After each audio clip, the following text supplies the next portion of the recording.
today. I made a video last week called Go Fast, and I want to flip that on its head right now and have a video called Go Slow, because if you don't go slow first, you'll never be able to go fast the right way. Okay? This is very important. Everybody wants to go fast, and that's a popular subject and topic and things. And really, go slow is not a popular topic, but it should be, because it's the most important. If you take your time and do this right, when you go fast, it'll be wowzers. It'll be really nice, okay? So we're going to take a song today that you should already know called Boil Them Cabbage Down. It's got a G, C, and a D7 chord in it. And we're going to take that and we're going to go slow. And we're going to apply these go slow techniques to it, okay? So when we are playing a song, and I'm not talking about when you first learn a song, you go slow to learn it. That's not what I'm talking about here. I'm talking about a song you already know, all right? Or should I say, think you know. So you're playing your song and you know it. Boil Them Cabbage Down, for instance. I took a song that most people should know and probably do know, or can pretty easily pick up. But when you're playing that song, you need to think about the melody notes as far as, did I hit all the melody notes? Were there places where I had an off note and an off sound?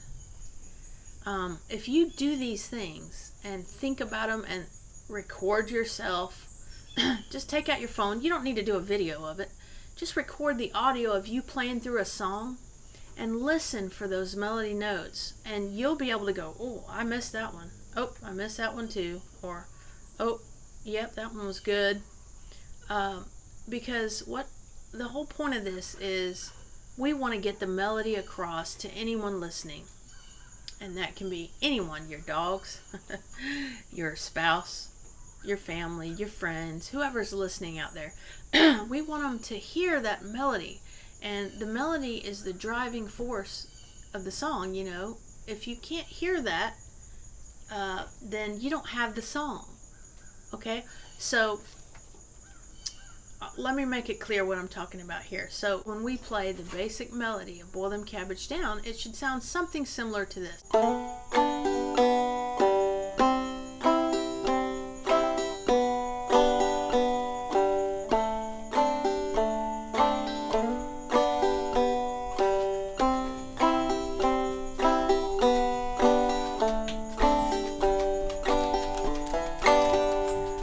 So you don't have to play the way I play. I mean, there's other ways to make that same melody, but what I'm talking about here is having those melody notes be crisp, clear, and concise, okay? The 3 C's, all right? You want it to be crisp, clear, and concise. Those notes.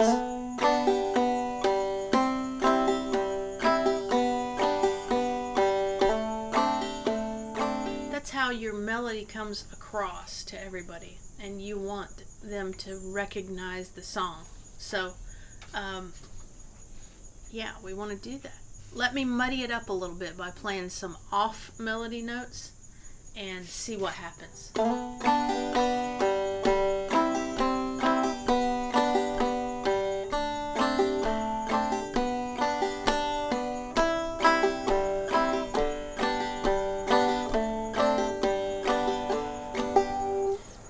I'm gonna bet that you listened to that and you couldn't really pick out the song as easily. And that's because I was playing off notes that aren't in that melody line. And when that happens, we may do it by accident, of course. We're not going to do it on purpose. But when that happens, it sort of muddies the waters, so to speak, of the song. And we don't want to do that. We want the 3 C's, right? Crisp, clear, and concise. So I want you to think about that as you play your songs. And that's why this go slow is very important, because no matter how simple a song, it can sound absolutely beautiful. A song can sound beautiful if you follow along with the melody line and add embellishments to it also. But if you muddy the waters by playing those off melody notes and add in those embellishments, you're just making a muddier stew, I guess you could call it. You're just making a muddy stew song, and you don't want to do that. So make sure that you're following along that melody line and that you're going slow. So we'll just take this.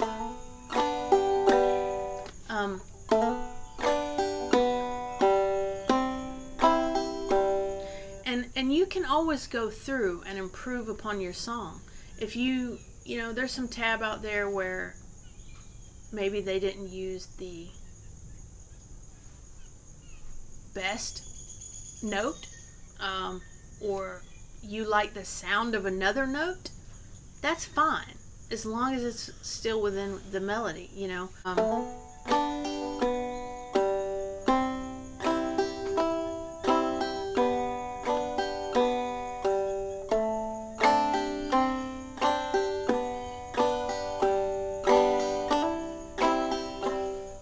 Right there, I just used some notes within the chord that I was in, but I changed my line a little bit. That's fine. It still sounded crisp, clear, and concise. I'm just using the next string down of my chord, in other words.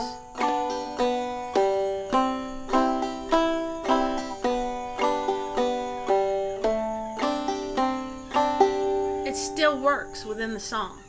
Does that make sense to you? I hope it does. So to be crisp, clear, and concise is very important when we want to go fast. So I don't want to confuse you here. You can use melody notes, harmony notes within the chords, things like that. You don't want to get it too off track of the main melody line, but you can use all those things.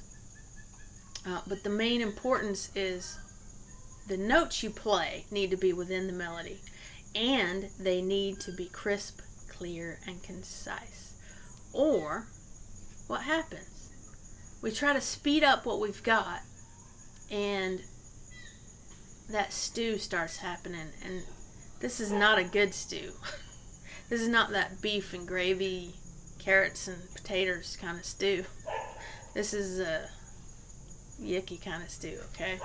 So we want to just make sure that when we play, see,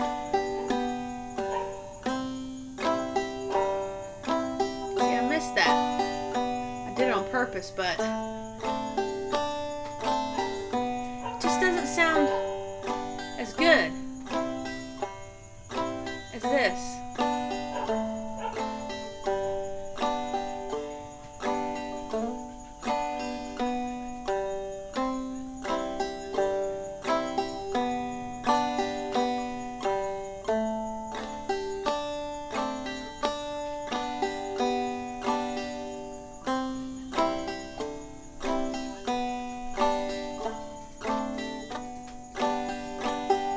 And see how there I sort of, you know, when I was hitting, you'd hear like 2 strings. You want to clean all that up. We want our playing to be clean, crisp, clear, and concise, right?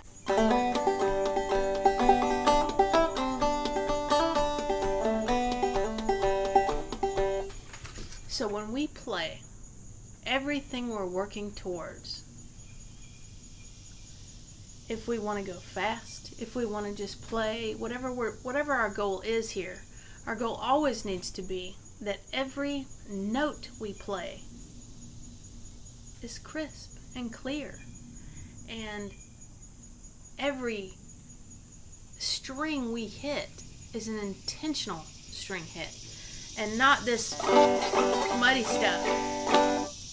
Now, when we're playing through chords and singing, it's a little bit different.